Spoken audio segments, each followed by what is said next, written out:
Well, my dear viewer, as we approach that most coveted and exciting of figures for this channel, that of 50,000 subscribers, you may think to yourself that in my excitement I would let out a hearty huzzah! Except for the fact that that would be farb. What do I mean by that, of course?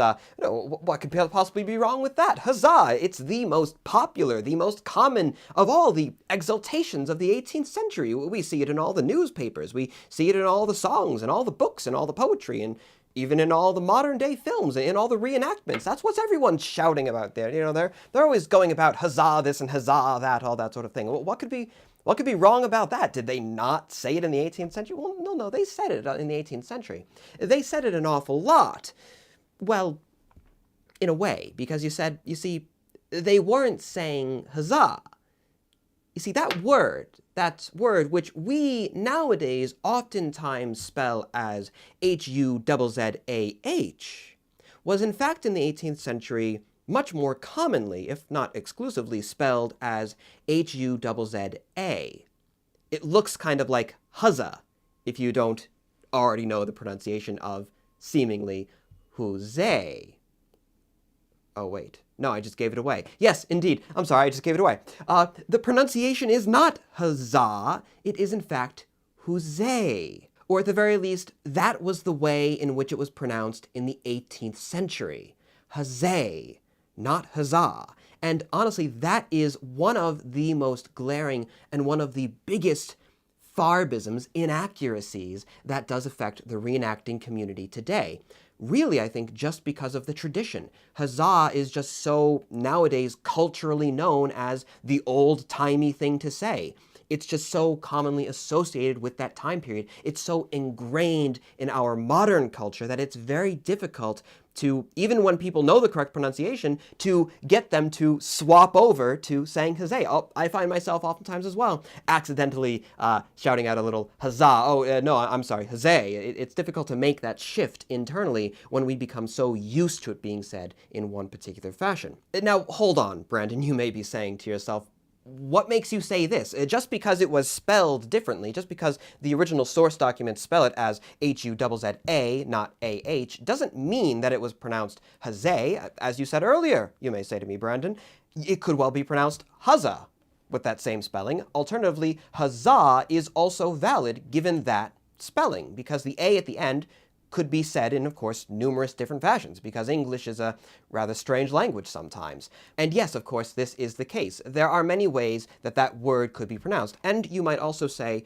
that it is impossible for us to know with any level of certainty how words were pronounced 200, 300 years ago into the 18th century. I mean, as it is, modern day words have such variance in their pronunciations and spellings and whatnot. How can we have with any level of certainty when it comes to things historically like that? Well, to which I'd respond, there's actually, surprisingly enough, a great deal of evidence put forward to us that it was in fact pronounced as Huzzay, not Huzzah. In fact, there is an excellent article, which I'll be reading a few pieces from it, so I hope you, again, don't mind the cheaters being put on there. But there's an excellent article being published, actually, funnily enough, April 22nd, today, back in 2014, in the Journal of the American Revolution by a certain Mr. Norman Fuss.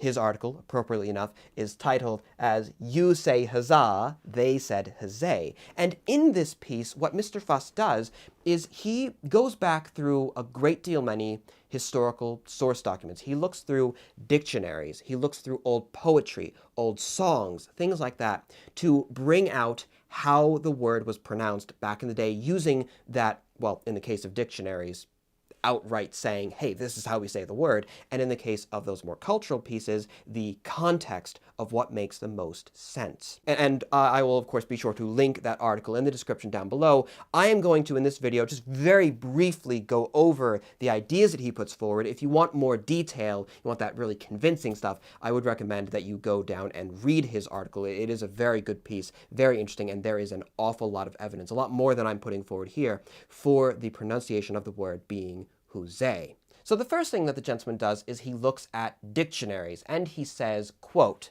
38 dictionaries published between 1702 and 1994 were consulted during the course of this study.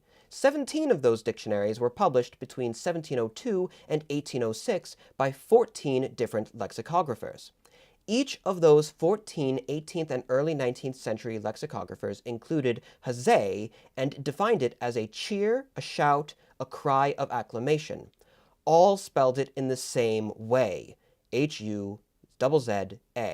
All those who included accent marks indicated that the stress was to be placed on the second syllable. 7 of those lexicographers also indicated pronunciation, 6 by pronunciation guides, and 1 by citing a passage from poetry. All gave the pronunciation of Huzzay as Huzzay. Space limitations make it impractical to reproduce all the word entries and pronouncing guides here. The following abridged examples illustrate the ways in which 18th century lexicographers indicated the proper pronunciation of Huzzay. And one of the examples that the author provides for us is Thomas Sheridan's Complete Dictionary of the English Language, published in 1752. In it, you can see he provides his scheme of the vowels, effectively how each of the vowels is pronounced in different words and different contexts, and provides a numerical association with each one. In the case of A, the first is as in hat, a, second hate, a, and third hall, ah. And as such, if the word in question were in fact pronounced as Huzzah, you would expect the U to be a 1, as in but, and you would expect the A to have a 3, as in hall, Huzzah. But in fact, the way that Sheridan writes Huzzay has a 2 over the A, as in, as he puts it, the word hate, a, Huzzay. And if you would like more examples, again, they are listed in that article, and you can go back and look at all of those original pronunciation guides. They have different styles of defining the pronunciations and exactly what words they use as examples and whatnot, but all of them point to the word being said as Huzzay, not Huzzah. Indeed, this includes not only British dictionaries, but also American dictionaries. So while we may think to ourselves, well, maybe they said it one way in one place, but halfway across the world in a very isolated community, well, they probably said it differently in the Americas. As such, it would be appropriate for at least half of the reenacting community to say the word Huzzah, as they do. Well, not quite, because we have the dictionaries in both places representing it in the same exact way, across many years, many different locations, indeed, many different lexicographers. This indicates, this multiple attestation sort of points to the fact that that was probably the way that it was said. But, of course, simple dictionary spellings is a limited capacity. It's a very limited way to look at these things because not everyone speaks properly, so to say. Not everyone speaks appropriately. Not everyone speaks the king and or queen's English, as we are well aware, especially me having used to live in Ohio of all places. So another excellent source to look at would in fact be those more cultural elements. Well, I say cultural, sort of lower, if we will, cultural elements, not the hardline sciences, oh yes, this is how it is, this is how it will be, that sort of thing, but simply how people are in real life, so to say, real life, using the word actively on a day-to-day basis. And to do this, the author looks to poetry and songs from the time period. And here again, we see repeatedly the word being rhymed in such a way that it only makes sense being pronounced as Huzzay. For example, there is one poem written by a certain David Garrick where the word is rhymed very clearly with say in a sort of, he compares it Dr. Seuss type fashion, where the ending of every other line is rhymed with that which comes after it. Another poem called An Ode to Peace, which was anonymously published in 1748 in a magazine called The General Magazine, rhymes the word with ways. While we wait thy warm caresses, urge us on in loyal ways, not in formal trite addresses, not in riot and huzzays. And another great example to really reinforce this idea that it was in fact pronounced this same way on both sides of the Atlantic, we have a song published in in America in 1775 called American Freedom. Hark, 'tis freedom that calls, come, patriots, awake! To arms, my brave boys, and away! 'Tis honor, 'tis virtue, 'tis liberty calls, and upbraids the too tedious delay. What pleasure we find in pursuing our foes, through blood and through carnage we'll fly, then follow, we'll soon overtake them. Huzzay. So unless the poem decides to completely change up the rhyming scheme at the last second, again, we have a very firm case that in the United States, we have it being pronounced as Huzzay. Huzzay, really, according to the earlier pronunciations. I shouldn't say or I shouldn't say who, it's ha. Huzzay. Unless, of course, we are going to say that away and delay are actually awa and dala. I don't think so. And again, these are not the only examples. There are an awful lot more which are being listed by the author in that article, which again, really, in my mind, makes it rather compelling that this was in fact the way the word was said. So again, I do heartily encourage you to read that article. So we may ask ourselves, why is it then that we say it so differently?